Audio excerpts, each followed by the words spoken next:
Olá, eu sou o Marcos Valério XR. No dia 19 de agosto de 2020, quero aproveitar um fato recente para tocar num assunto que há muito tempo eu gostaria de falar a respeito das organizações de dissidência política. Um problema que elas têm de se entender, de reunir consensos e juntar uma força para confrontar esse inimigo muitíssimo mais poderoso que todos temos em comum. E infelizmente, há muitas rachas, muitas brigas internas que deveriam ser evitadas em prol de um bem maior.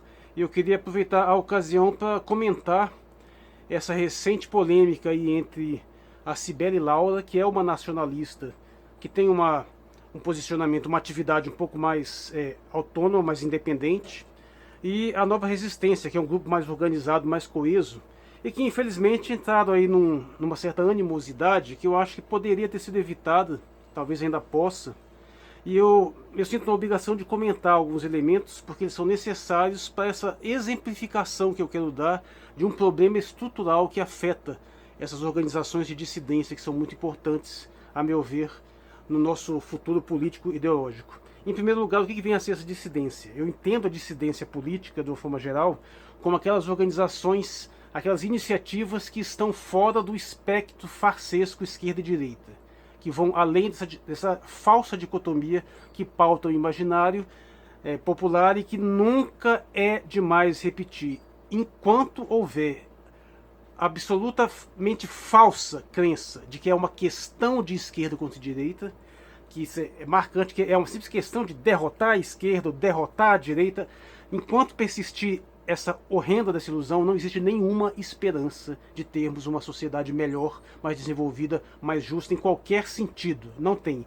Essa é a mais desgraçada de todas as ilusões, de todas as falsas dicotomias que nos hipnotizam e que arruinam qualquer possibilidade de entendimento. Então esse é o primeiro ponto.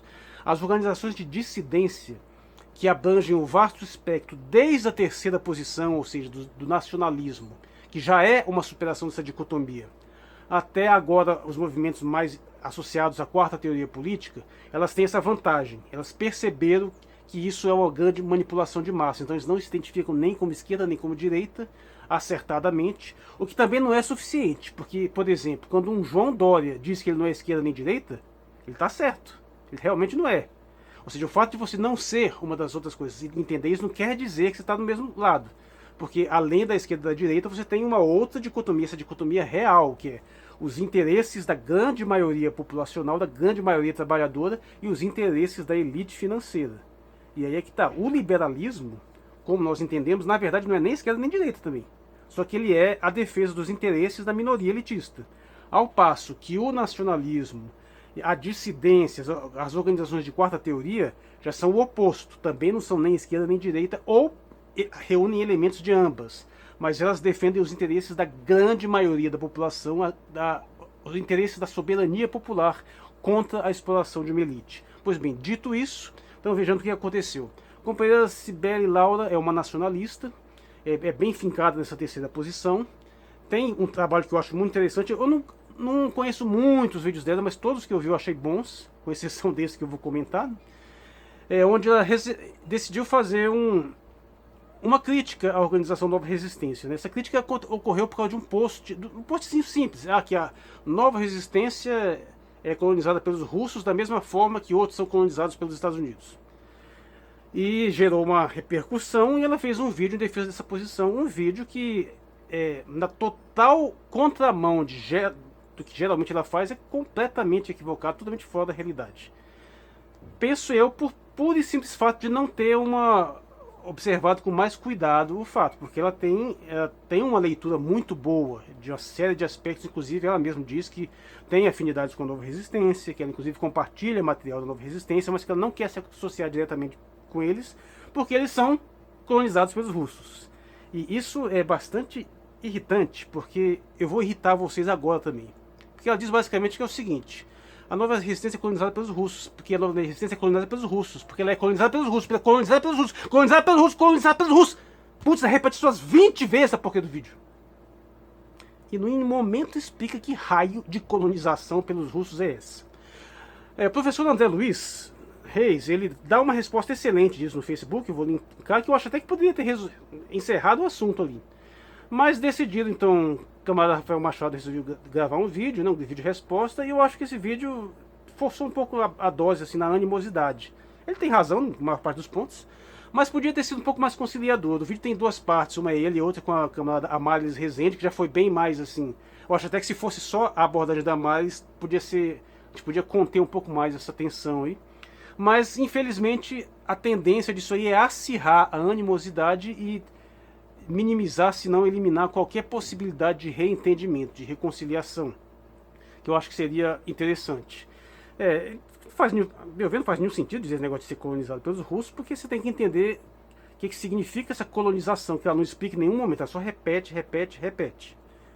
Mas assim, colonizar, você entende o que é o sentido de colonização? A palavra colonização originalmente não tem nenhum sentido pejorativo. Você tem uma colônia agrícola, você tem uma colônia de férias, você tem até uma colônia biológica. É simplesmente você cultivar alguma coisa que vai se reproduzindo ali.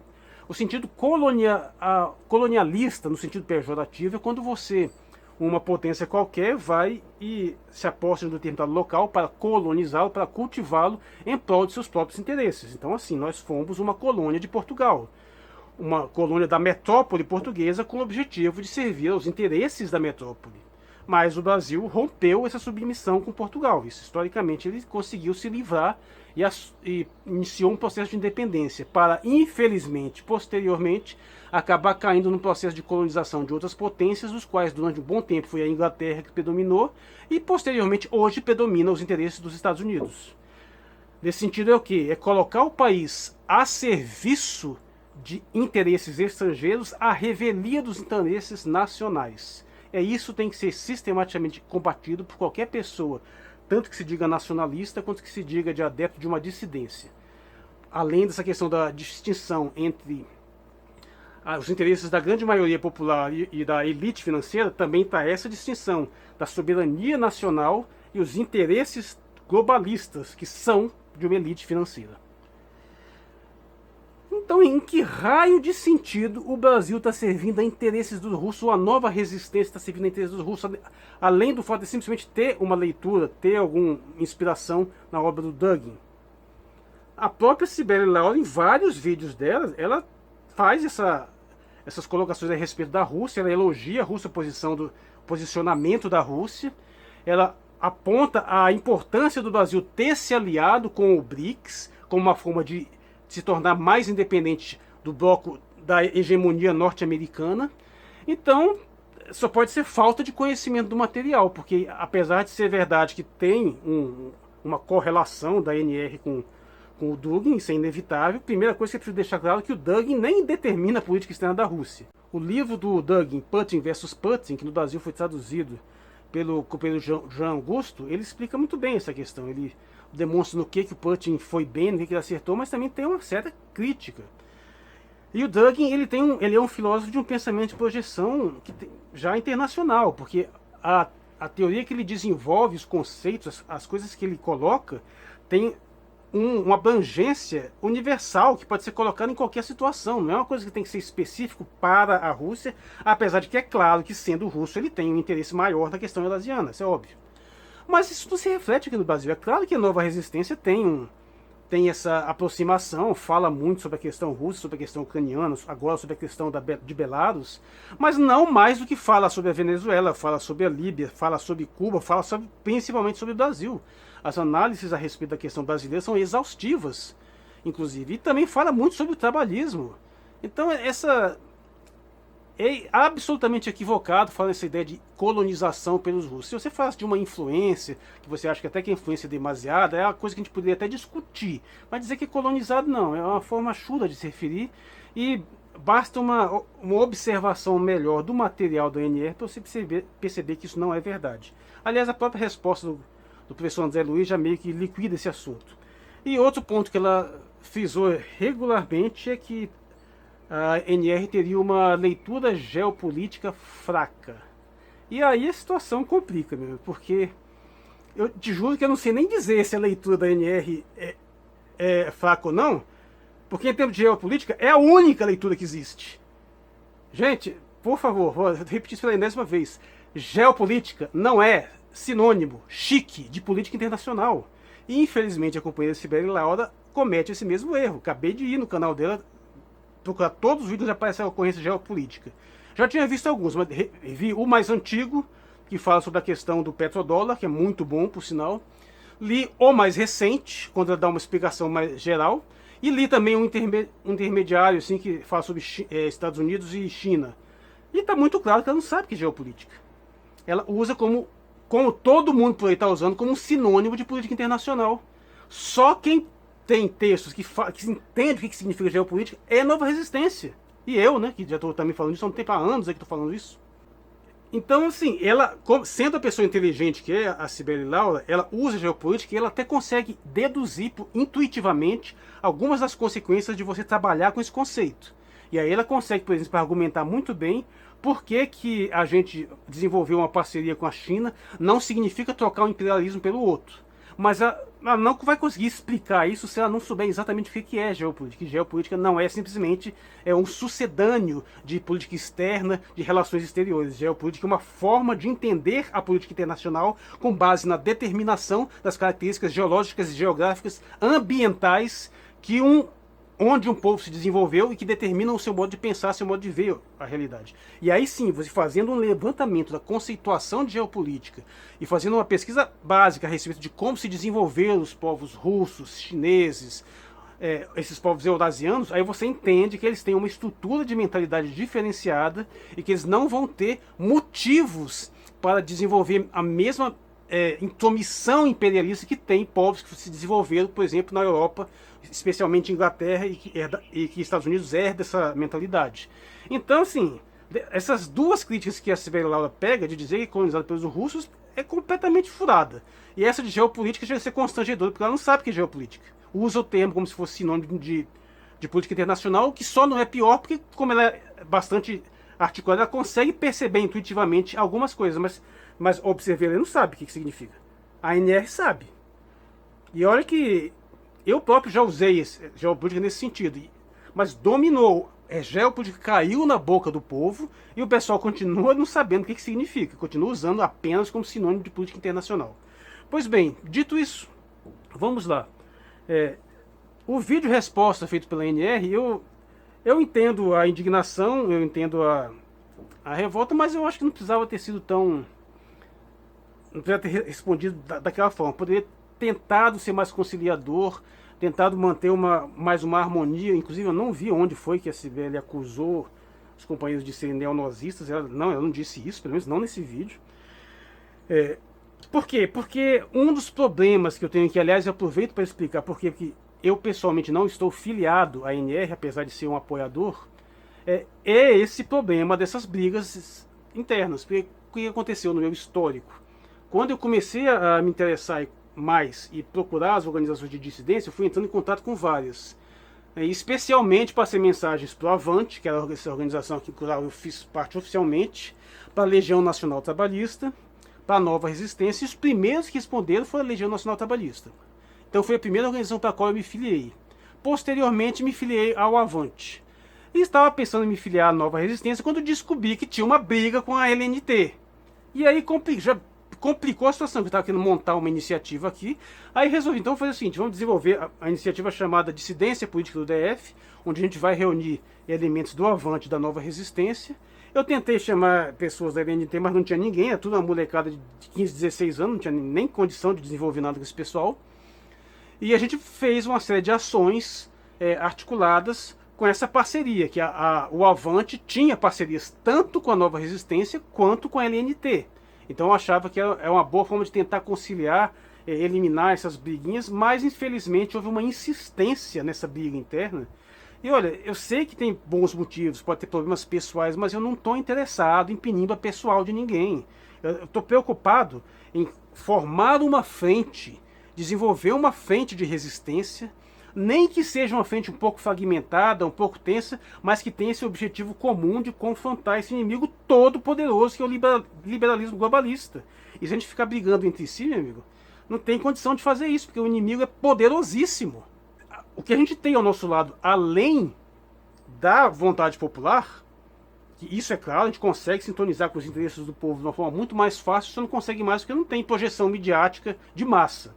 E além de ter em vários aspectos a pura e simples verdade dos fatos, a gente tem contra a mais poderosa máquina de propaganda que já foi concebida pela mente humana. O poderio esmagador das elites plutocráticas é brutal, é uma coisa colossal. Diante de um inimigo desse, não dá para ficar perdendo tempo com briguinha interna. Eu sei que é difícil fazer isso, porque há uma enorme tentação em cair nessas brigas internas, porque pelo menos são brigas pontuais que a gente pode vencer, né? A gente pode chegar numa situação tal aqui e realmente ter uma sensação de vitória, sobre que a gente não tem essa sensação de vitória quando a gente está enfrentando o verdadeiro inimigo. Pelo contrário, a gente está sempre na resistência. E é um trabalho longo para ir construindo essa resistência e aumentando, e eu acho que isso tem sido bem feito, apesar de todas as limitações. As organizações de dissidência, principalmente a NR, tem conseguido angariar uma quantidade cada vez maior de adeptos, tem conseguido esclarecer um pouco as pessoas, tem começado sim a influenciar, ainda que timidamente, mas de uma forma crescente, esse cenário, se aliando também estrategicamente com outros grupos. E qualquer tipo de briga interna aqui embaixo, com companheiros que poderiam ser perfeitamente aliados, apesar de algumas diferenças, é extremamente prejudicial para o movimento, a gente tem que parar com isso. Eu, pessoalmente, preferi, em alguns momentos, engolir sapo para não gerar um constrangimento maior que inviabilizasse as ações de dissidência. E mesmo assim, eu não consegui evitar uma certa dissolução do grupo, em grande parte por causa disso. Cheguei a ser acusado de estar conspirando com a Ucrânia para prender companheiros. Por quê? Porque eu queria, naquele momento lá da questão do Rafael Luzvarg, eu estava pensando em articular, entrei em contato, até com contatos no Itamaraty, pensando em articular algum tipo de resposta. E uma coisa que eu precisava ter era o posicionamento oficial do governo ucraniano. Precisava saber o que vocês dizem efetivamente sobre isso. Aí eu pensei até ir lá na embaixada perguntar isso. Aí eles acharam que eu estava conspirando. Mas o que acontece? O companheiro que fez isso não estava de má fé, estava com medo de alguma situação lá pontual que ele tinha, não fez isso por maldade. Agora, se eu fosse esquentadinho, tinha brigado, até mandar todo mundo na merda, estragava tudo ali e acabava o movimento ali. Não, nós conseguimos ir para frente, fazer outras coisas, tomar outras medidas, ter outras ações, passando por cima disso. Então, você tem que... Eu sou uma pessoa, eu sempre admito, eu tenho um ego colossal. Eu sou extremamente egocêntrico, eu tenho um orgulho danado, não sou humilde porcaria nenhuma. Eu até tento, se eu faço um esforço para ser, mas eu não sou. Mas eu consigo, em determinados momentos, esmagar esse diabo desse ego em prol do interesse maior. Infelizmente eu não noto isso muito facilmente nos movimentos de dissidência. Tem muita gente com ego inflado em toda parte, e esse pessoal tem muita dificuldade em às vezes colocar esse ego de lado em prol de uma causa maior. E aí fica aquela briga de muito cacique para pouco índio. E meu amigo, para você conseguir se dedicar a um movimento a fim de confrontar algo dessa magnitude, você tem que se forçar a ser um pouco humilde, aceitar algumas situações mais constrangedoras e tentar conciliar, porque senão não tem condição. É como, fazendo uma analogia bélica, é como soldado, ele tem que aceitar se submeter a uma estrutura tal, onde ele vai passar por um processo de redução do seu ego para conseguir organizar uma frente de combate organizada, e aí sim, depois de tudo devidamente organizado, aí começa a surgir um maior independentismo. Se a gente conseguir grandes conquistas, aí sim já vai haver um espaço para uma divergência maior. Ou, em síntese, a gente só devia de brigar quando grandes conquistas tiverem sido feitas. Aí faz todo sentido. Depois que você faz a revolução e toma o poder, aí vocês brigam lá e quebram o pau para ver quem é que fica quem é que assume realmente essa liderança de uma forma mais generalizada.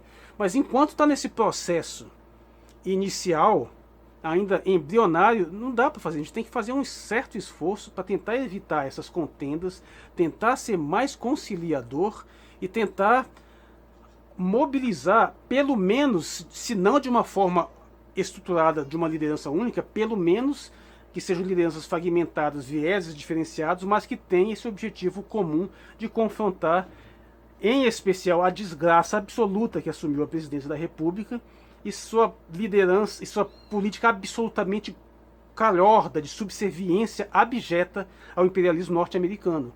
E, claro, a NR entende isso perfeitamente bem, e a companheira Cibele Laura entende isso perfeitamente bem também.